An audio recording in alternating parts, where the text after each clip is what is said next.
सास का घूंघट पार्ट 6।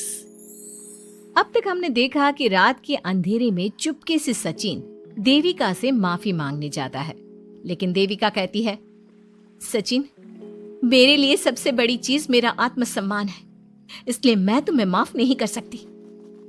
अब तुम यहाँ से जा सकते हो। देविका, एक बार मुझे मेरे बच्चे से तो मिलने दो। मैंने अभी तक उसे देखा भी नहीं है। कौन सा बच्चा सचिन? वही बच्चा जिसे तुमने और तुम्हारे बाप ने अपने घर के अंदर तक नहीं घुसने दिया। आज अचानक बच्चे की याद कैसे आ गई? देखो सचिन, चले जाओ यहां से। मेरे बच्चे के सामने और मेरे सामने फिर कभी मत आना। सचिन जब घर जाता है तो घर के सभी आदमी उसे डांटने लगते हैं। इतनी रात को कहाँ गया था सचिन? देविका से माफी मांगने।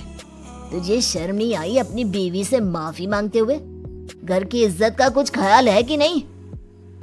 लेकिन चाचा जी, आखिर अपनी ही पत्नी से माफी मांगने में कैसी शर्म? लो जी लो, नवाबजादे पूछ रहे हैं कि कैसी शर्म। अरे मुझे अभी तक यह समझ में नहीं आता कि देविका तेरी पत्नी है या तू देविका की पत्नी है। जीजा जी, पति पत्नी एक समान होते हैं और माफी मांगने से कोई छोटा बड़ा नहीं होता। काश मैंने पहले अपनी पत्नी का साथ दिया होता। आज मैं आखिरी बार आपको समझा रहा हूं कि आप सब भी अपनी पत्नियों से माफी मांग लो। देविका ने तो मुझे माफ नहीं किया, शायद माँ, चाची, भाभी और दीदी ही आप सबको माफ कर दे। सचिन सभी को समझाने की बहुत कोशिश करता है, लेकिन कोई भी उसकी बात नहीं सुनता। वहीं दूसरी ओर सुजाता के हाथ का बना खाना सारे गांव में फेमस हो गया था, तो उसने एक बहुत अच्छा सा होटल खोल दिया। देविका, मैं चाहती हूँ मेरे होटल की सबसे पहली ग्राहक तुम ही हो, क्योंकि तुम्हारी वजह से ही आज मैं अपना खुद का होटल खोल पाई हूँ। क्यों नहीं भाभी? लेकिन भाभी, आपको अब अपने होटल में ना सिर्फ इंडियन खाना बनाना है, बल्कि इटालियन, चाइनीज और फ्रेंच खाना भी बनाना होगा। सुजाता सभी औरतों को अपने होटल का खाना खिलाती है। खाना खाने के बाद कम्मो कहती है, अरे बहू, इतना अच्छा खाना तो मैं भी नहीं बना सकती। तू तो वो हो गई, क्या कहते हैं उसे? मास्टर शेफ चाची जी। हाँ, मास्टर शेफ। बहू, अब तेरा होटल चलेगा नहीं बल्कि दौड़ेगा। हाँ बहू, तूने सच में खाना बहुत स्वादिष्ट बनाया है। अब बीना बेटी, तुझे क्या करना है? अपना बुटीक कब खोलेगी? माँ, कल ही कर देती हूँ। दुकान और सिलाई मशीनों का सारा काम हो गया है और वर्कर भी आ जाएंगे। तो ठीक है, फिर अच्छे काम के लिए देर नहीं करनी चाहिए। देविका, मैं चाहती हूँ कि मेरी दुकान का इनॉग्रेशन तुम करो। आखिर तुम्हारी वजह से तो मेरा बुटीक खुल रहा है। अगले दिन वीना भी अपना बुटीक खोल लेती है। उसका बुटीक भी चलने लगता है। माँ, आजकल ना कस्टमर ज्यादा हो गए हैं। बुटीक में जो वर्कर है वो वर्कर कम पड़ रहे हैं। मुझे और वर्कर की जरूरत है। बेटी, गांव में तो तुझे कोई मिलने से रहा। अच्छे वर्कर तो शहर से ही मिलेंगे। हमें भी कुछ लोगों की जरूरत है जो हमारे बर्तन शहर ले जाकर बेच सके।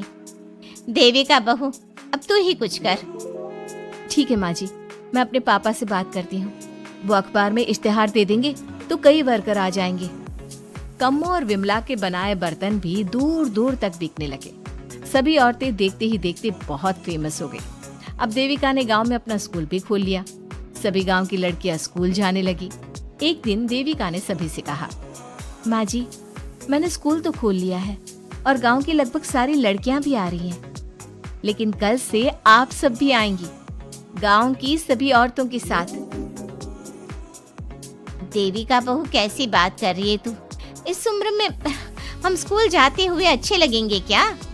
माँ जी, पढ़ने की कोई उम्र नहीं होती और आप सबको मैंने कितना कुछ तो सिखा दिया है। अगर आप सब स्कूल पढ़ने आएंगी तो इससे गांव की सभी औरतों को हिम्मत मिलेगी। लेकिन बहू, अब हमें पढ़ने की क्या जरूरत? अब तो हम बूढ़े हो गए हैं। चाची जी, जरूरत है पढ़ने की, और पढ़ने की कोई उम्र नहीं होती। अब देविका लड़कियों को पढ़ाने के साथ साथ गांव की औरतों की शिक्षा पर भी ध्यान देने लगी। कुछ दिन में घर की सभी औरतों के बारे में राज्य के बड़े बड़े मंत्रियों को पता चला और वो सीधा उनके गांव उनसे मिलने पहुंचे। देविका जी, आपकी वजह से पूरे गांव का नाम रोशन हो गया है। जगह जगह आपके घर की सभी औरतों की तारीफ हो रही है।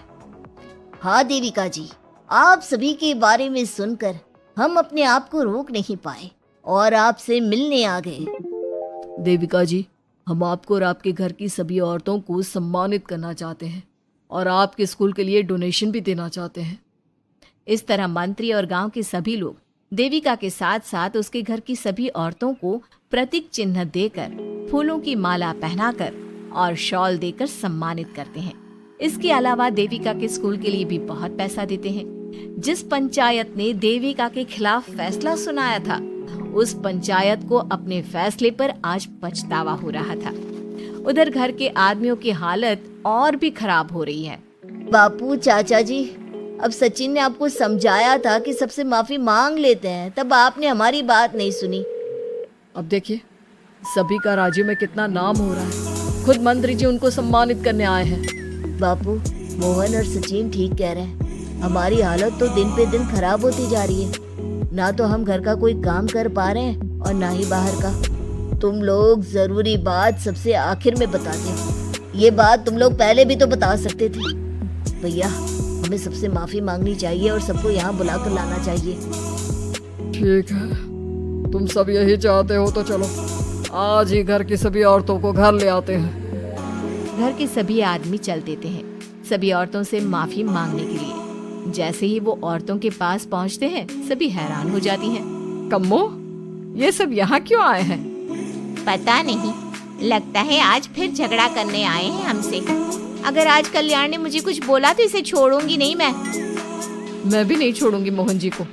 ना इनका भरता बनाया तो मेरा नाम भी सुजाता नहीं। शांत रहो आप सब, देखने तो दो क्या कहते हैं।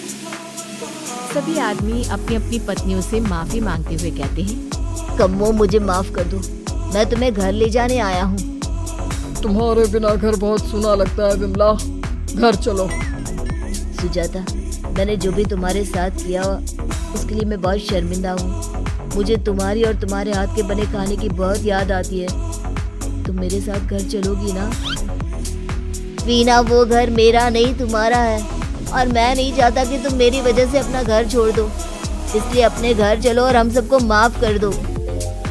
अपने पतियों की इस तरह माफी मांगने से सभी औरतें अपने पतियों को माफ करके उनके साथ जाने को तैयार हो जाती हैं। लेकिन देविका घर आने से मना कर देती है। सभी औरतें उसे समझाती है, देविका बहू, अब घर जाने में क्या दिक्कत है? मांग तो ली सबने माफी। देख तो सचिन भी कितना शर्मिंदा है। हाँ बहू, हमारी लड़ाई तो यही थी कि ये हमसे माफी मांगकर इज्जत के साथ घर ले जाए। अब घर चलने से तेरी शादी बच सकती है। चाची जी, मैं पहले भी बता चुकी हूँ, अब दोबारा से फिर कह रही हूँ, मेरे लिए शादी से बड़ा है आत्मसम्मान। आप लोगों की शादी आपकी मर्जी से नहीं हुई है, लेकिन मेरी शादी मेरी मर्जी से हुई है। इसलिए शायद आप लोगों को फर्क नहीं पड़ता कि आपके पति ने आपके साथ क्या किया, पर मुझे इस बात से बहुत फर्क पड़ता है कि मेरे पति ने मुझे अपने बराबर नहीं समझा और इसलिए मैं उसे माफ नहीं कर सकती। देविका, मैं अपने बर्ताव के लिए बहुत शर्मिंदा हूँ। तो जिंदगी भर शर्मिंदा रहना। और हाँ, आप सब इनके साथ जाना चाहती हैं तो जाइए, लेकिन मेरी एक बात हमेशा याद रखिएगा, शादी सिर्फ एक रस्म होती है। इस रस्म में पति और पत्नी बराबर के हिस्सेदार होते हैं। ना कोई छोटा होता है और ना कोई बड़ा। इसलिए यदि आपका पति आपको सम्मान दे तो बदले में उसे सम्मान दो, नहीं तो वो जैसा करे आप भी वैसा ही करो। देविका सचिन के साथ नहीं जाती है और अपने बेटे के साथ वहीं रहने का फैसला करती है। अब वो न सिर्फ अपने गांव बल्कि हर जगह जाकर महिला शिक्षा और उनके अधिकारों का प्रचार करती है। हमारे प्यारे दर्शकों, हमें कमेंट करके जरूर बताएं कि देविका का ये फैसला आपको कैसा लगा और हमारी कहानी सास का घूंघट आपको कैसी लगी। इसी तरह की मजेदार कहानी सुनने के लिए हमारे चैनल को सब्सक्राइब जरूर करें।